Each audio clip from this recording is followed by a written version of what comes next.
Beleza. Bom, vamos falar sobre a Páscoa, então, a ideia da história aí, né? Quando você pensa em Páscoa, qual é a primeira coisa que vem na cabeça? Ovo, os ovos, né? De Páscoa. Vou fazer um ovo aqui meio. E o coelho, né? Vou tentar desenhar um coelho aqui, male, só pra gente ilustrar um pouquinho. Mas a ideia é essa comparação ao coelho e os ovos de Páscoa no comércio hoje em dia, né? Bom, a ideia da Páscoa é, será que ela está centrada no coelho e nos ovos, ou tem algo mais profundo? A palavra Páscoa, ela vem do quê? Qual é a origem da palavra Páscoa? Nós temos, é uma origem, para nós aqui já é latina, né? Mas no inglês era chamado de, por alguns, era chamado Passover. Pass, passagem, over, final, caminho final, última passagem ou passar por cima também, tem algumas traduções. Mas tem alguns que chamam ela de Easter. O que é esse Easter? Esse Easter é uma derivação da deusa Ostera. Quem era a deusa Ostera? A deusa Ostera era a deusa da primavera. A deusa da primavera, a deusa da fertilidade no antigo mundo que nós, germânico, ou nos nórdicos, que nós conhecemos hoje como os alemães.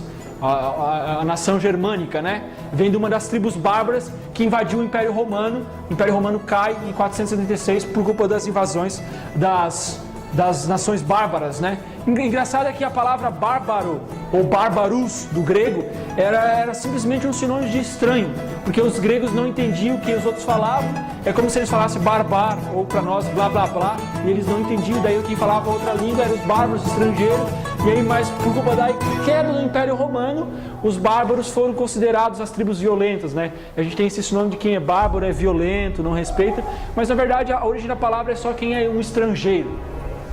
Bom, mas aí você tem aqui, né, a deusa Ostera.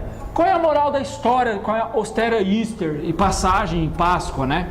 E a origem da palavra mesmo, não Easter, já vou explicar o que é o Easter, mas Páscoa, Passover, é do hebraico, vou botar aqui, que pode ser transcrito como Pessa, ou passagem, ou passar, né, passada, saída. De onde é que vem essa origem, essa palavra? Do mundo hebreu. Quem são os hebreus? Os hebreus foi quem deu origem aos judeus. Os judeus foi quem deu origem ao cristianismo, né?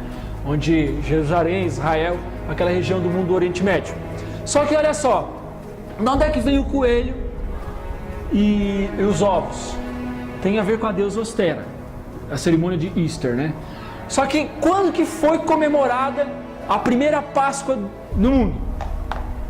Vocês têm ideia? O ano é meio difícil de saber, mas quem comemorou, da onde foi comemorado? Vou fazer uma timeline aqui para nós. Dos nossos dias 2015, certo? O ano que nós estamos. Atualidade, consumismo, capitalismo, publicidade a todo vapor. E nós temos o ano de mais ou menos, alguns estudiosos admitem, de 1447 antes de Cristo. E aí você tem Cristo morrendo no ano 33 da nossa era. Ele nasceu no ano 0, né? E aí você vai diminuindo até aqui, e daqui do ano 0 em diante você vai aumentando. Então, 1447 até 2015, você tem mais ou menos 3.300, não tem aqui que é muita data na minha cabeça. Isso, 3.400 na verdade. 3.462 anos desde a comemoração da primeira Páscoa. E onde foi comemorada a primeira Páscoa? No Egito. Quem comemorou a primeira Páscoa? Os egípcios? Os egípcios? Não. Os hebreus. Quem são os hebreus? Hebreus. Nessa época, os hebreus eram escravos do Egito. Os hebreus vão dar origem aos judeus. Os judeus vão dar origem a Jerusalém, estado de Israel, e nesse período vai nascer o cristianismo lá em Israel, com a difusão do Evangelho ou da vinda do Messias, da propagação da ideia de que Cristo veio e morreu pelos apóstolos, né? A era cristã começa depois da morte e ressurreição de Cristo. Bom, nessas alturas os hebreus, 1447 anos antes de Cristo, eles eram os escravos no Egito. E saiu o filme agora, em dezembro do ano passado, Êxodos, né? Entre deuses e reis, contando essa história. Quando você lembra de Moisés,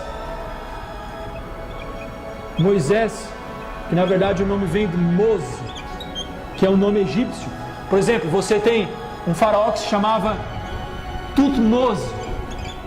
Tut é Tot, né? É a deusa lua, ou deus da lua. Mose é nascido, quer dizer, é um verbo egípcio, quer dizer, nascido dele ou nasceu.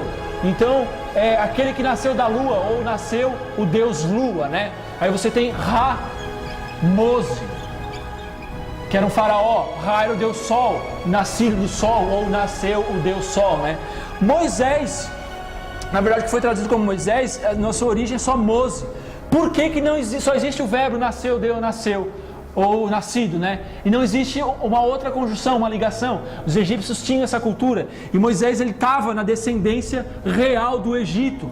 Inclusive nessa época aqui, era a época da 18ª dinastia dos egípcios e os faraós. E houve uma grande revolução no Egito antes de Moisés. Por quê? Porque no Egito vários povos dominaram a nação, assim como Babilônia. Quando ela surgiu, Babilônia, depois Alexandre o Grande foi lá, invadiu Babilônia, e Babilônia se tornou a capital da Grécia.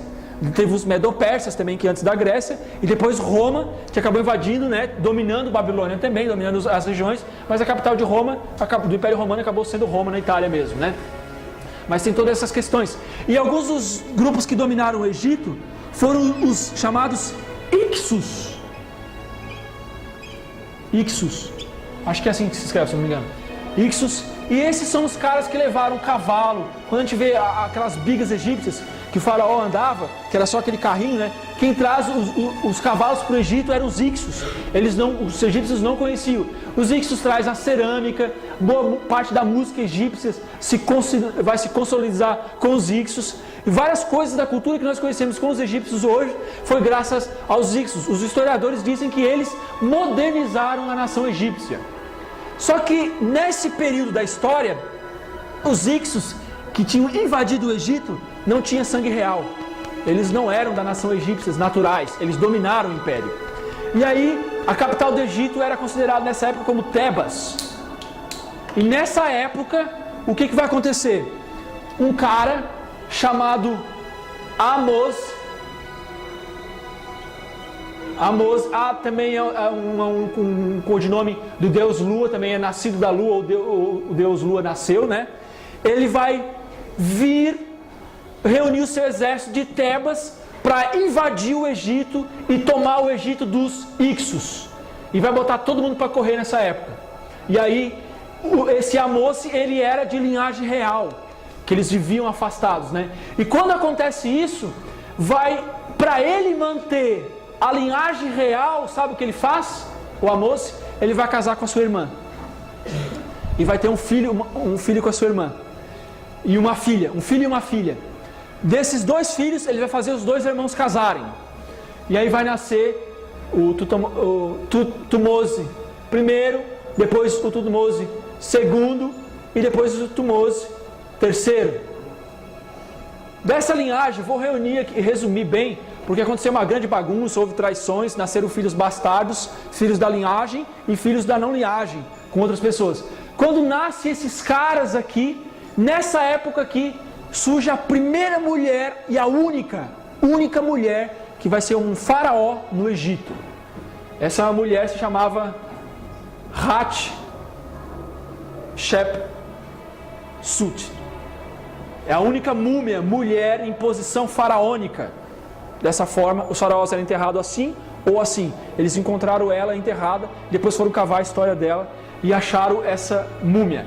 E essa múmia era a descendência direta do Amos, ela era neta. E era a única que tinha ainda o sangue real. E ela queria, porque queria ter um filho homem para poder continuar passando a linhagem, para a linhagem não se perder. Por quê? Porque o Amós disse, nós perdemos o Egito, porque pessoas que não têm nosso sangue invadiram o Egito, os Ixos. Então, preservem a linhagem da família. E ela se lembrou disso. E estava se perdendo a linhagem pela descendência dos homens. As mulheres continuaram sendo fiéis na linhagem sanguínea egípcia. Só que o que acontece? O marido dela trai ela tem um filho com o marido que nasce uma filha e ela morre, e o marido que trai tem uma filha com a amante, nasce um homem, o filho nasce um homem. Quando o esposo dela, que é o Tutmose III, morre, quem tem que assumir? O filho. Ela não deixa o filho assumir e ela assume, como a única mulher, como faraó no Egito. Aí você pode falar, não, mas Cleópatra foi Não, Cleópatra foi a rainha do Egito. É diferente de ser rainha e ter um título faraônico. Os faraós, eles acreditavam que eles nasciam de deuses, eles eram uma coisa totalmente diferente. Tanto é que, quando você procura Hatshepsut no Google, você vai achar fotos e esfinges dela com rosto de mulher e com um cafanhaque, que é aquela barba do faraó aqui. Tem aquele turbante com a serpente, ela tem traços de mulher, ela tem seios, mas ela tem a barba postiça. Porque para ela ser um faraó, um imperador do Egito, ela tinha que se vestir como homens, e às vezes em audiências públicas, em questões políticas do Egito. Só que como a filha dela morre, e o filho bastardo é do esposo dela com uma amante, que não tem sangue real, ela quer muito ter um filho. Aí sabe o que acontece? Ela adota uma criança. Ela acha essa criança onde? No rio Nilo. E quem sabe já leu o livro de Êxodos, sabe que Moisés foi colocado pela sua mãe numa cestinha e foi colocado no rio Nilo. E aí essa é a mulher que está se banhando no rio Nilo, porque o rio Nilo era o quê? Era o deus da fertilidade, da vida, porque o Egito dependia do nascimento, de tudo, da agricultura, era o rio Nilo. Ele era o deus da vida, da fertilidade, da agricultura, né? E nada melhor para pedir aos deuses por um filho homem do que no próprio rio Nilo. E ela acha uma criança boiando, né? Por isso Mose, que é nascido de... As pessoas... Existe uma hipótese, não dá para ser comprovada, mas talvez o nome original de Moisés era Ra-Mose, como os faraós. Tutmose, nascido da lua; Ramose, nascido do sol; Ra-Mose, nascido do Nilo, ou nasceu o deus Nilo. Só que como Moisés não acreditava nos deuses egípcios, porque ele era hebreu, e ele acreditava no único Deus, no Deus hebraico, o que ele acontece quando ele torna a idade adulta, possivelmente ele riscou do nome dele o Rap. Aí ficou só Mose ou Moisés, como nós conhecemos hoje. Bom, então essa é um pouco da história naquele momento, esse é um contexto histórico do que estava acontecendo no Egito naquela época. Ah, detalhe, e ela só assume como faraó porque o esposo dela morre, o Tutmose III morre, era para assumir o filho bastardo, ela não deixa, mas ela tinha Moisés. Mas por que Moisés não assume? Se nessa época, possivelmente ele tinha cerca de 40 anos. Porque nessa época foi quando ele matou um soldado egípcio e ele teve que fugir para o deserto. Ele fugiu da nação, ele perdeu todo o trono, ele perdeu toda a descendência porque ele matou um soldado da sua própria nação, né? Porque estava maltratando um escravo hebreu e ele foge. Justamente porque ele foge, o esposo dela morre, ela não deixa o filho bastardo herdar o trono, só existe quem para herdar. Moisés não está mais, tem que ser ela. Então ela assume como faraó nessa época da história. Por isso é a única mulher que assume, porque não tinha nenhum herdeiro e ela queria manter a linhagem real, né? Ela não queria perder o Egito de novo para pessoas estrangeiras, como os Ixos dominaram antes, lá no avô dela, que é o Amós, que voltou, restituiu, né? Bom, aí Moisés foge aos 40 anos, ele vai passar 40 anos no deserto, e depois vai acontecer o que os hebreus dizem de o chamado. Ele vai ser chamado pelo Deus hebraico numa sarça ardente, um arbusto começa a pegar fogo e o fogo não queima, e dali ele escuta uma voz, e Deus hebraico vai falar com ele, e vai chamar ele para libertar o povo de Israel. E aí começa a cair as pragas. Por quê? Porque Moisés ele volta. Quando ele volta, 40 anos depois, Hatshepsut já havia morrido, ela reinou por 18 anos. Só por 18 anos. Quando ela morre, quem assume? O filho bastardo, que ela quis tirar. Que é, se eu não me engano, o Tutmose IV, eu acho. Que o esposo dela é o terceiro. Ele assume.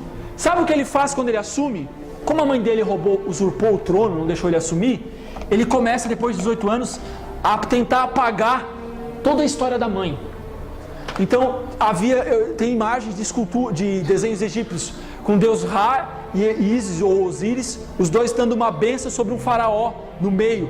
E as imagens ainda dá de ver a pintura, e o do meio tu vê que foi lapidado, pegaram a talhadeira e lascaram tudo na parede. Só tem uma silhueta. Por quê? Isso era no tempo dela. Depois dos 18 anos. Ele tentou apagar toda a história dela. Tem várias esfinges dela que ele destruiu o nome embaixo e tentou botar o nome do pai, Tutmose III.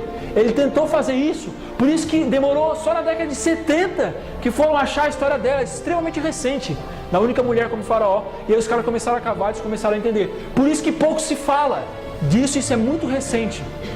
E por isso que pouco se fala da história do Egito com os hebreus e a fuga. Só que quando ela morre, depois de 18 anos, depois de 40 anos, ela reinou por 18 anos, Moisés fugiu aos 40 anos, e ele vai voltar para o Egito aos 80. Então são 40 anos depois da fuga. Quando ele volta, quem está reinando? Tutmose IV, o filho bastardo dela, o irmão, teoricamente, de Moisés, dessa época, o irmão adotivo, né? E aí esse é o faraó que Moisés vai... O filme vai trazer como Ramsés, tem outros que debatem, algumas coisas assim. Mas historicamente isso aqui é uma coisa bem recente, tem prova para tudo isso. Possivelmente seria Tutmose IV. E aí vai haver o debate, né? O que Moisés quer? Ele quer libertar o povo hebreu, que está como escravo no Egito por quase 430 anos já ali.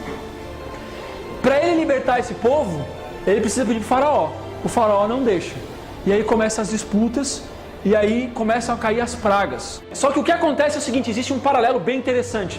Todas as 10 pragas do Egito, elas caem em deuses egípcios. O rio se tornou em sangue. Qual foi o rio que se tornou em sangue? Foi o rio Nilo, porque Nilo era um deus da vida. E aí por que os peixes morrem no rio? Porque na verdade o Deus hebreu está dizendo, vocês acreditam que Nilo é o Deus da vida, mas eu sou o Deus da vida e o Deus da morte. E se o Nilo para vocês é o Deus da vida, eu vou matar o Deus de vocês. Então na verdade existia um paralelismo que o Deus hebreu estava tentando mostrar para o Egito que não eram aqueles deuses que eram verdadeiros, mas era ele que tinha o poder sobre aquelas coisas que ele adorava. Então eles adoravam o Deus Ra, que era o Deus Sol. Houve uma das pragas que ficou tudo escuro, o sol não nasceu por 3 dias. E aí tem todas essas descrições, né? Sabe o que é mais louco na história mesmo? É que a maioria dos críticos que não acreditam nessa história, eles diziam até 1902 da nossa era, eles diziam que tudo isso era mentira, eram mitos, igual os deuses gregos. Só que em 1902 eles já acharam um pergaminho chamado pergaminho de Ipuwer. Você pode pesquisar no Google. Ipuwer era um escriba egípcio. E sabe o que está nesse pergaminho? Toda a descrição das pragas que aconteceram no Egito.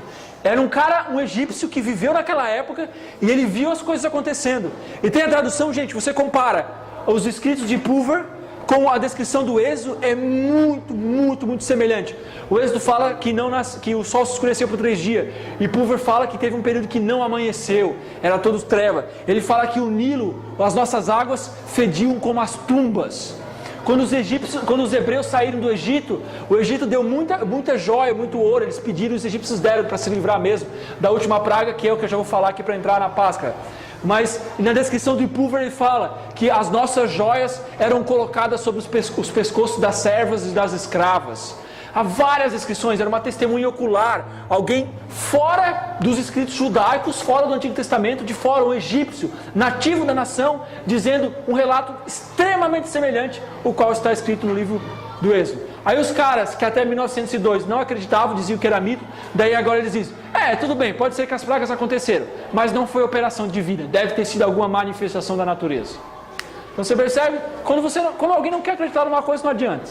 As pessoas, a verdade ou ela te ilumina ou ela te endurece, né? Bom, daí nesse contexto das pragas, existe a última praga. Qual é a última praga? É a praga da morte.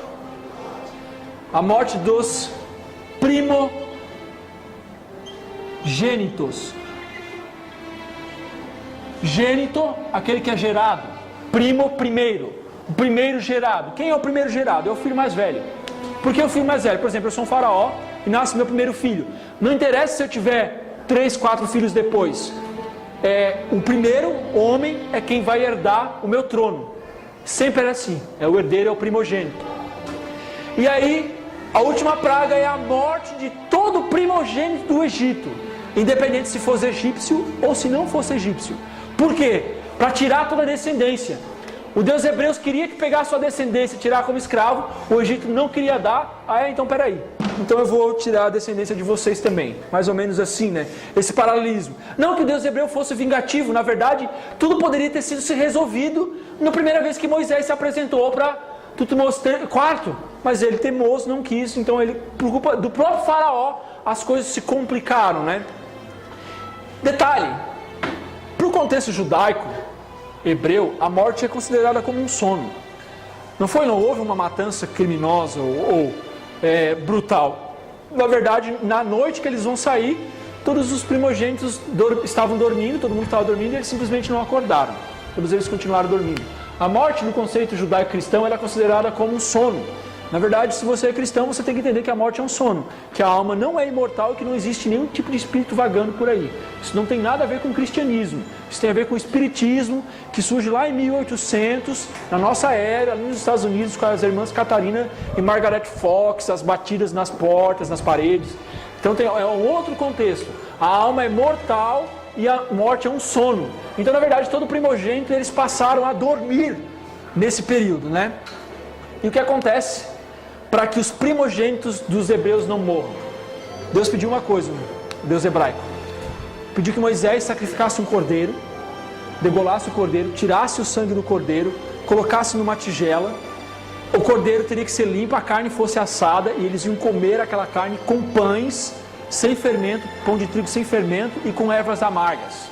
E o sangue daquele cordeiro era para ser pegado e passado no umbral da porta, que é a lateral, a parte de cima e a outra lateral, do lado de fora da casa.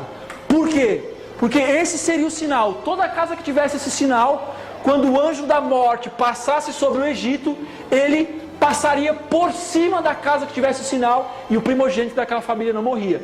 Por isso a origem da palavra Pessah, ou Páscoa, Passover, passar por cima. Porque o anjo da morte passou por cima da casa de quem tinha o sinal do cordeiro e não dormiram, os primogênitos não dormiram. Então, e o símbolo do cordeiro era um símbolo de liberdade. Alguém morreria no lugar do primogênito. Quem morreu? O cordeiro. O sangue é um símbolo da vida. Pela vida do cordeiro, a vida dos primogênitos foi preservada. O pão, a erva amarga, era para lembrar o sofrimento de escravidão no Egito. E o pão sem fermento e o cordeiro assado era uma comemoração da libertação da escravidão do Egito. Então esse é o resumo da Páscoa. O que é a Páscoa? A Páscoa nunca teve a ver com coelho nem ovos. A Páscoa é a passagem do Egito para a liberdade, a passagem do anjo da morte por cima da casa de quem tinha o sinal do sangue do cordeiro. E a Páscoa, sobretudo, é um símbolo de liberdade da escravidão egípcia. Essa é a origem da Páscoa. Não tem nada a ver com isso. O que isso aqui tem a ver? Isso tem a ver com Easter, que é uma adoração à deusa Ostera. E aí eu já vou comentar algumas coisas para vocês. Por exemplo, o que aconteceu? Quando você vai estudar a história do cristianismo, aconteceu várias coisas, né? Depois da saída do Egito, eles caminham 40 anos no deserto, vão entrar na Canaã, vai surgir a nação judaica, vai construir Israel, Jerusalém, toda aquela descendência no Oriente Médio, né?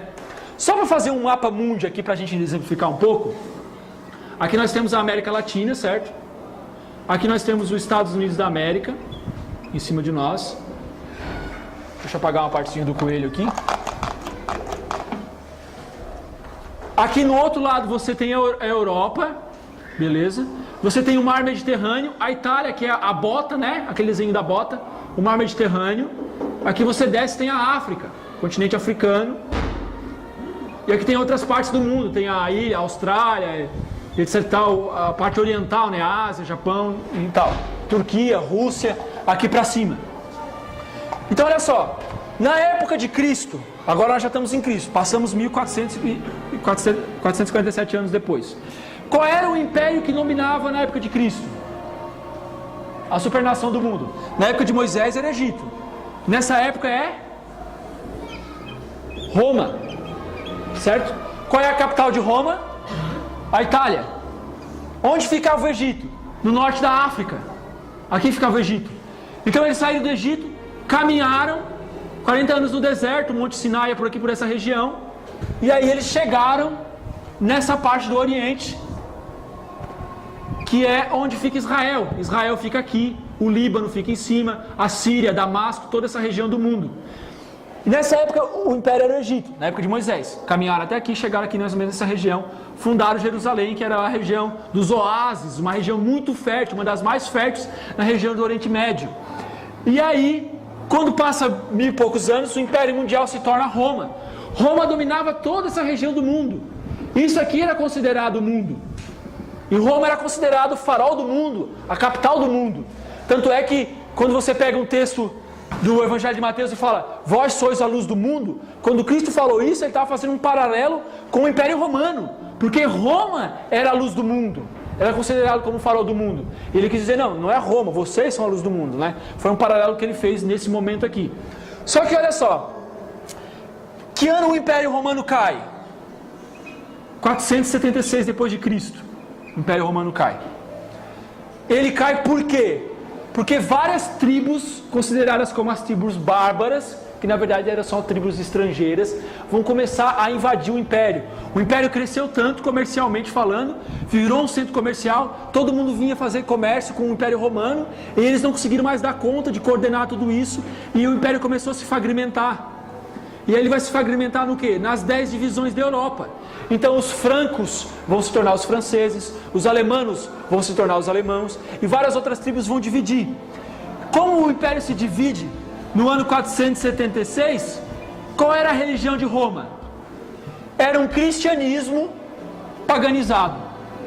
O que é isso?